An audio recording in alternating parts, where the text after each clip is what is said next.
Welcome to the Creative Island Podcast, A show aimed at helping creative individuals transform their passion into profession. Each episode will share powerful strategies, tips, and practical tools to empower you to create the income, the lifestyle, and the legacy you were designed for. We are your hosts, Adam Bowman and Jason Pepper. Enjoy the show. Love the Creative Island guys. Need more than 10 viewers in Portugal to watch to get sponsored. We'll get past 10 viewers. Yeah, no, we're good. We'll get there. Yeah. Tune into the 50th episode. Yeah. We'll be better. We're 30 away, so it's like... We'll be better then. It's only like another 4 months. No, 6 months probably, which isn't, it's not that bad. Not too bad. It's a good milestone. Yeah, not too bad. Okay, what are we talking about today? Well, we were just talking about how I have no idea what I'm doing. Hang on, I got to intro us. Welcome to the Creative Island Podcast. Adam has no idea what he's doing. Adam is here. He is the host. I'm groveling. No, we're good. We're out here. Another episode, another day. It is a beautiful day, which is crazy because the past week with the smoke and the rain, it's just been what's hellish. I was working on the show and we were shooting GV B-roll, which is general view. And there's all this haze. It looked like Blade Runner. I was like, this is, and then we were at Woodbine, trying to shoot people on the beach. The guy, he called it the triple Bs. I can't say too much because it's still in production. It's an Amazon show, so I can't disclose too much. But he's it's boobs, butts, and broads or something like that. What he's supposed to shoot because it's this big luxurious show. But he's shooting, and there's all this haze and these smokestacks at the back because on the beaches they have those old. Yep. I'm like, dude, this looks like it's out of a dystopian thriller movie. He's like, yeah, I can't fucking use any of this. And he just kept on saying how the day was washed. And I'm just driving around all right, this is not productive Crazy. at all. But I was I'll scoop mine $250. Man, I don't know if you saw that footage. In northern Quebec, they had that satellite image of all the fires starting at the same time. All the smoke just starting in 20 different places. It was crazy. Well, it makes you think if World War III happens, it's this nuclear war. And all these warheads go off, and it gets because they're saying they're getting haze in Europe from the ones we had 3 weeks ago. It was traveling that far. It's just if you if nuclear stuff gets in the airstream and goes it's we're toasted. Crazy. It really just shows because the fires in scale on the size of that.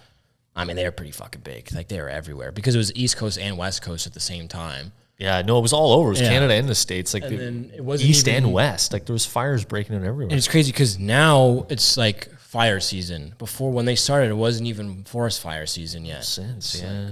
I'm not a conspiracy guy, but it was crazy how many of them in the time of year and everything was damp. The spring wasn't necessarily a... Yeah.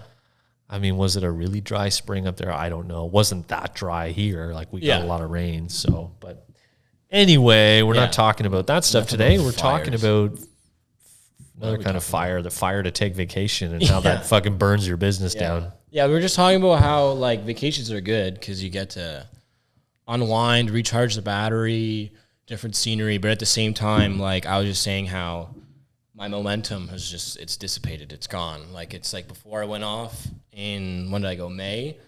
Leading up, I was securing a lot of deals, making a lot of calls, a lot of pace, was doing creative work on the same time, making everything work, making the gym work, doing it all. And now when I came back, it was just dead in the mud. Our car was stuck.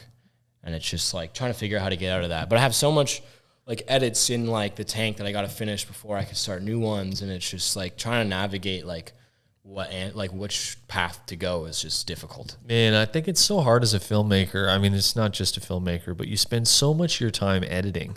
Yeah. And the hours. Well, that's just me personally, because it's small and because a lot of people, they get other people to do it. They export all that stuff just to other people and delegate that stuff. But I'm so small if I'm that's half the budget gone. But I mean, at the same time, then I'd have all this time. So it's weighing if I value the money or the time more, and it should probably be the time. Time is always more valuable than money. It doesn't seem that way at first, but you realize really quick eventually that time is the resource you can't get back. Yeah. You can always get more money, you can't get more time. But it's also different. This one is so different because what I've been editing is a film, which is that's my focus. That's it. If it takes trumps a video for whatever client, a music video, whatever, just because that's I need to put my time to that because that's what I want to do and that's what I told myself.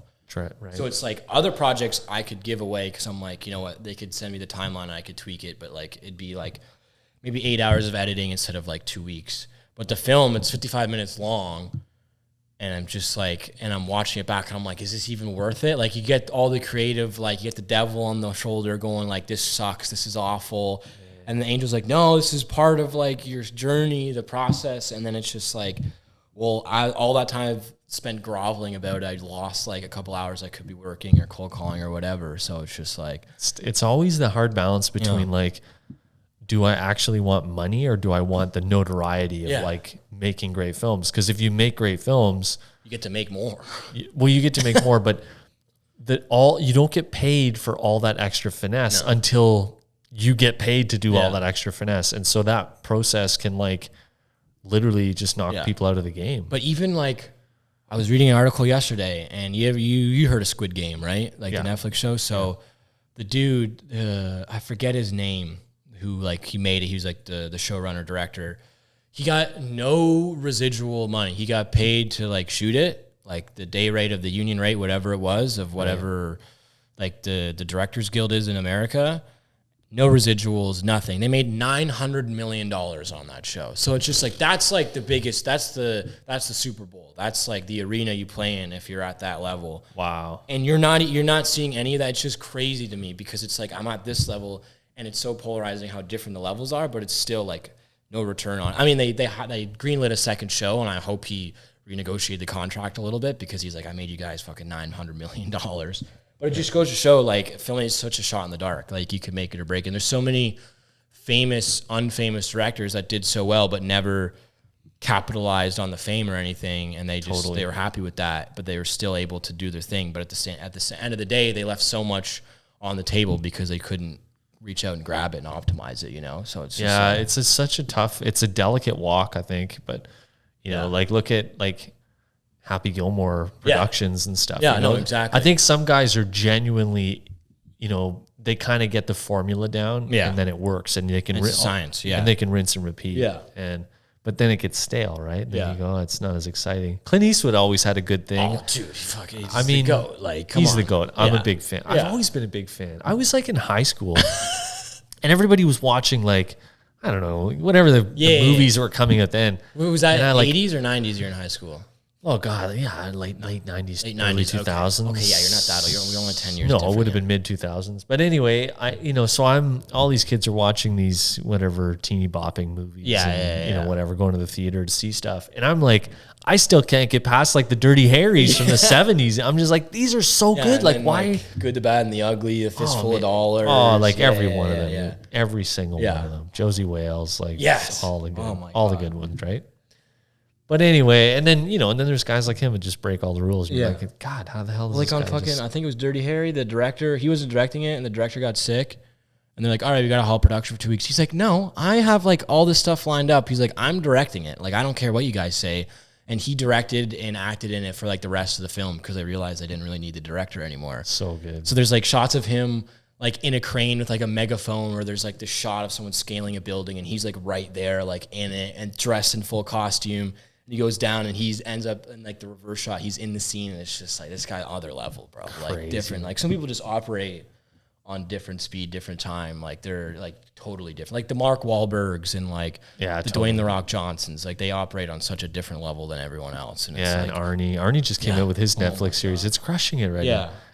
I've yet to watch it. I'm about to. I don't think it's that good. Just in my personal opinion, but I've heard but like, hey, the masses, like he made some money on that thing, man, and good for him. So I don't think it's that good. See, it was like Sylvester Stallone. He's like, I think he's in the new Fast and Furious movie too, which is just like, why are they doing another one? Oh, is he? Oh no! But like the 10th rendition of Fast and Furious is now a 3-parter, so it's going to get up to 13. But that's the other fickle thing about being an artist. It's like the appetite for the audience changes too. And so, like, say you're like a modern day Clint Eastwood, just like doing the most amazing, finessey, Renaissance painting type fucking masterpieces. Yeah. But then the audience is like, but where's the explosion? Yeah. You know, like, it's like, what? Yeah. So that's the other moving part, right? Like, it's like owning a restaurant business, and like, like, you know, the food goes bad. Yeah. The customers' needs are always changing. What Yeah. they think is good is always changing. You're constantly dealing with so many moving parts. And I think they have this leverage, like, of rating you bad on Yelp or whatever, and it's just like, get the fuck out of here. Like, eat the food. It's terrible. Like, it's just terrible in the sense that there's all these things that you can't control, right? Yeah.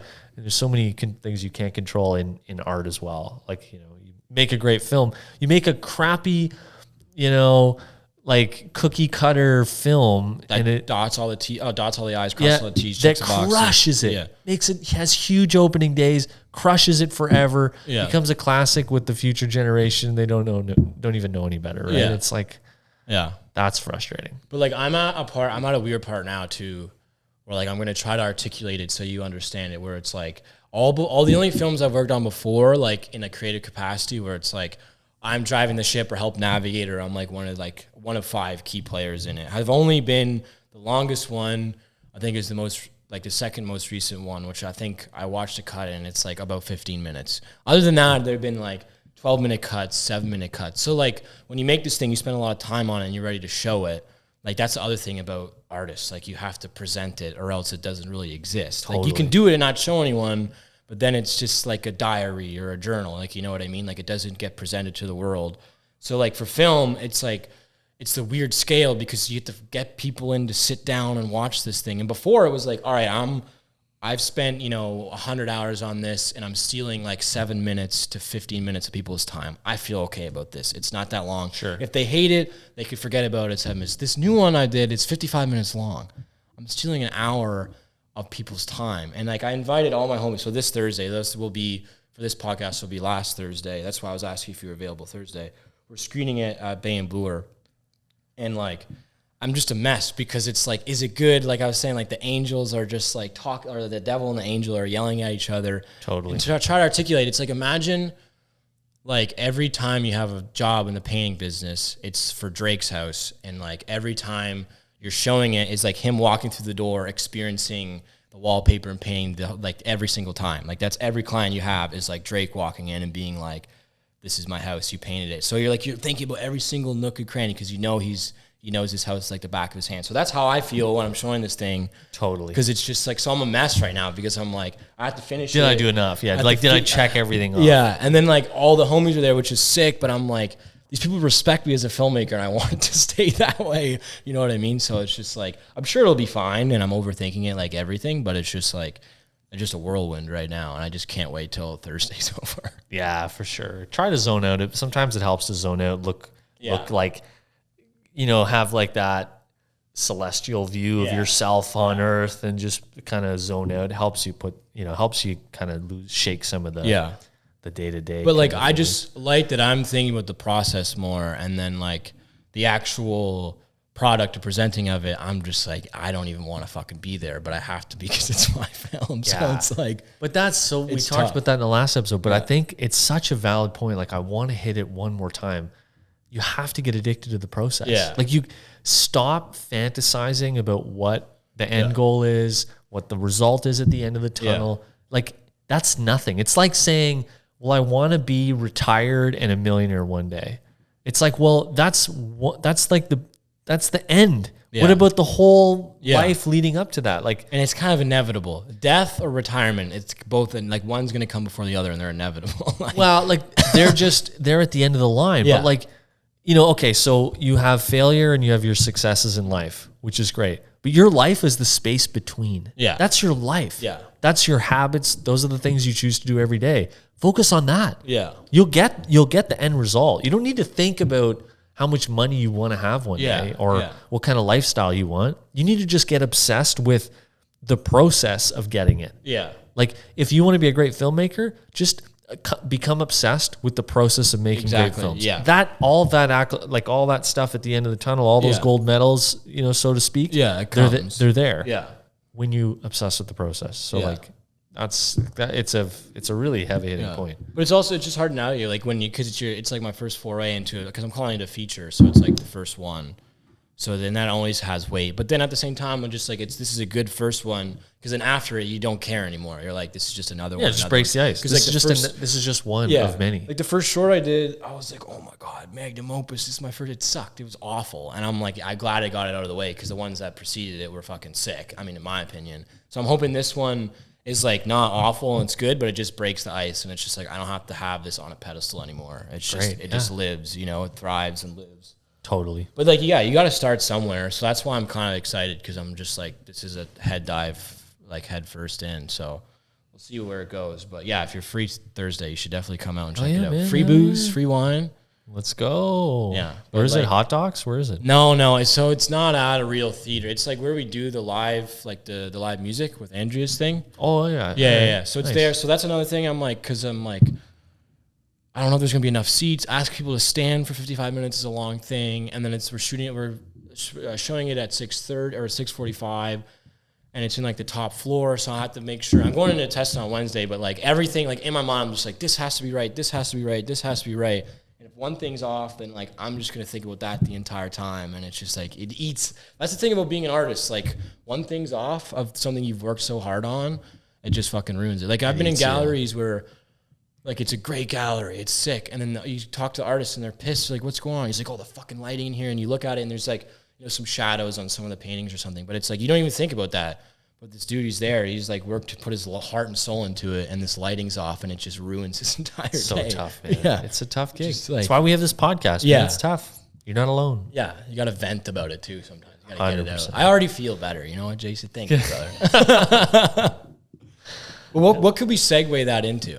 I guess the more process, or? Yeah, the process is great. And like, so I heard this on a podcast or a talk, and it was like this, you know, business professor in a class full of business kids, right? Yeah. Different than artists, but you'll get the point when I make it. And he goes, hey, if you guys could own a hot dog stand, how would you make yourself different? Like, would you focus on the best quality hot dogs? Would you be the cheapest price, the most expensive price, the condiments, the whatever, like branding?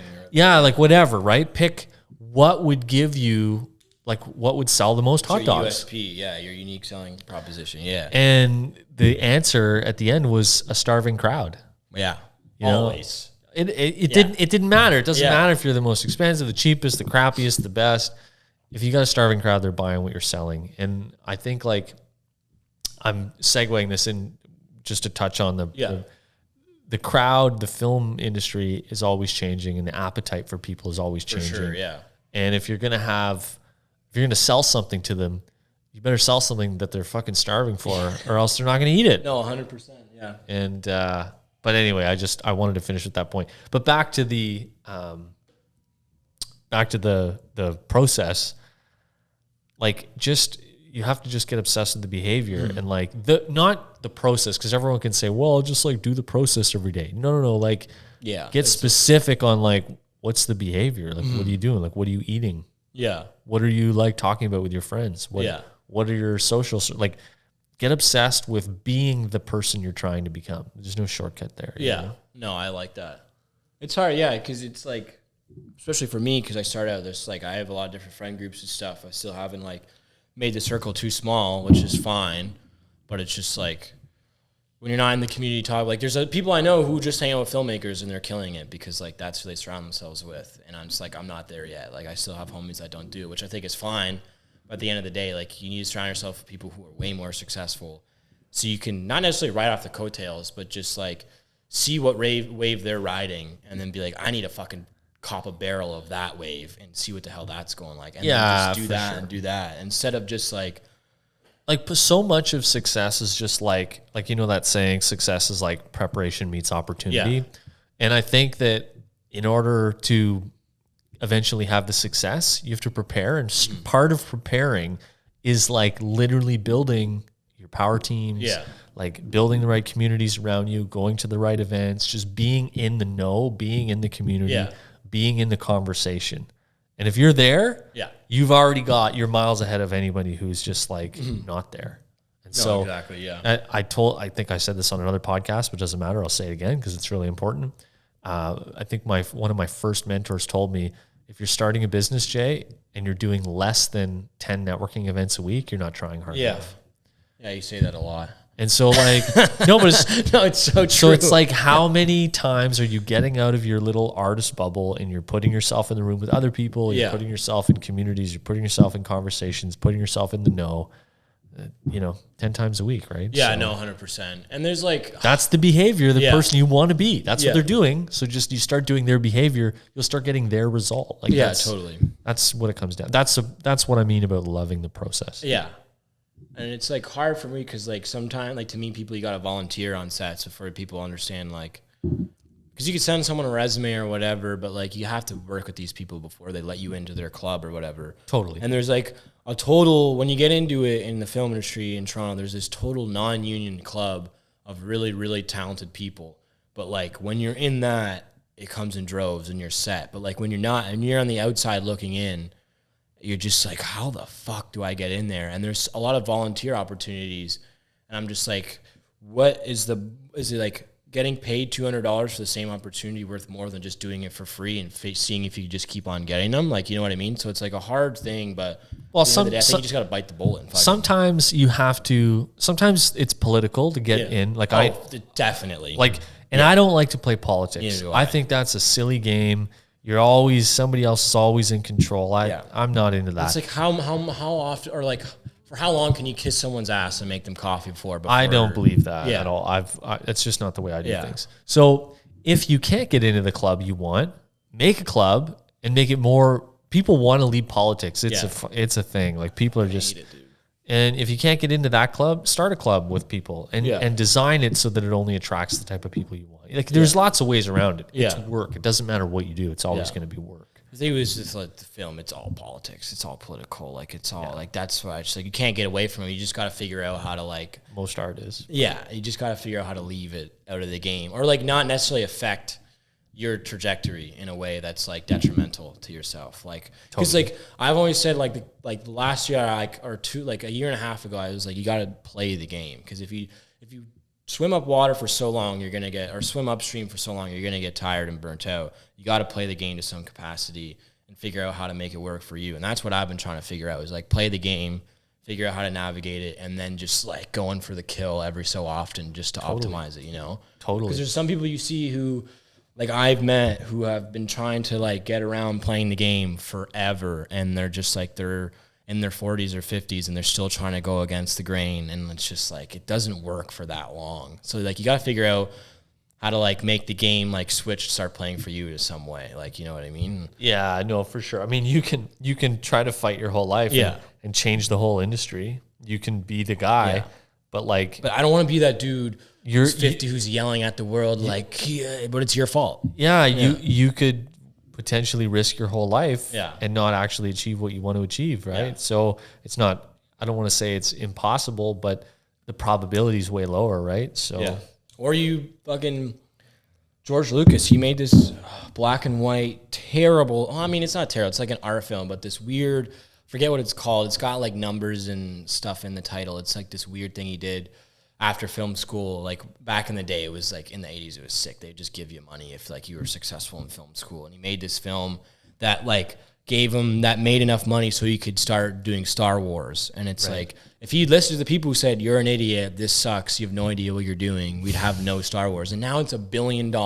multi-billion-dollar franchise. And that's why I think it's like production. That's why I tell most artists that I work with, or that we hang with, or some really good friends of mine that have been doing all kinds of things for many years, it's always production over perfection. Yeah. Like it doesn't matter how you can obsess about the perfection of something all you want, but at the end of the day, it's like, it's not your first film that gets lit up. It's not your second. It's not your third. It's like number 20. Like we don't see George Lucas's like, I forget what it's called. We don't see the 20 films he made that never saw the light of day. Right. Yeah, no, totally. But it was the 20 or 30 or 50 or 100. I don't know. Like I'm just making that number up, but you don't see all that shit. Right. And so it's important to like same with the guys that write songs, it's like, oh, I had a hit song. I've been doing this for like 15 years. Yeah. You know, like I finally got a hit song. It's like, no, you wrote 300 songs. It took you 300 songs to get it right. Now you keep going, you know? And so and after that, it breaks the barrier, and it takes, instead of 300, and maybe it's like another 50, but before you have another big hit or whatever, right? Like totally. And so it comes down to like, but how quickly do you get to your 300 songs or your 20 films? Are you doing that in 5 years, or is it taking your entire lifetime? Yeah. And that's when you can, that's when you can speed it up or slow it down by your community, by putting yourself in the right thing, by doing the right behavior all the time. Yeah. You know, you just got to get there. And the faster you get there, the more time and energy you put towards it, you know, the better off you are, the higher the probability all that shit works. No, 100%. I'm just trying to think about what this conversation means, but it's really just like the process. Like you just gotta fucking dial in. You gotta dial in. You gotta do it. You gotta put in you gotta do the reps, man. Yeah, and you can't even. Yeah, the app. Like you can't even think about doing the process. You just gotta do it. It's not something that you think about. It's just like don't think, just do. Like whoever says that, like Jackie Chan or Jet Li, Nike or whatever. Yeah, just do it. But yeah, like you can't just sit around thinking about like, oh, if I do the process, what does this look like? No, you gotta do it. Like I don't want to say it's one or the other because it's not. It's like very true. Like the podcast, like it's not the silver bullet. No, it's 1,000 little fucking golden BBs. You know, it's like it's the little 1% improvements across enough things that finally just like, you know, the straw that breaks the camel's back or whatever. Yeah. It's a ton of different things. It's just keep going. Don't stop. You know, it's too many people run into this thing where they get bored after a while and they stop and they give up.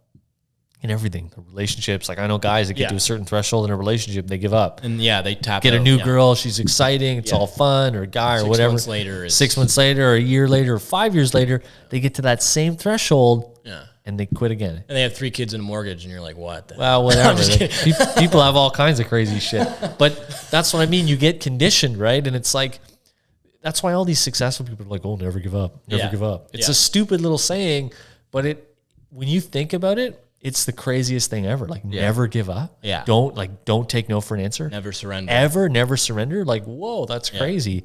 But like so much of it is like, that's part of it.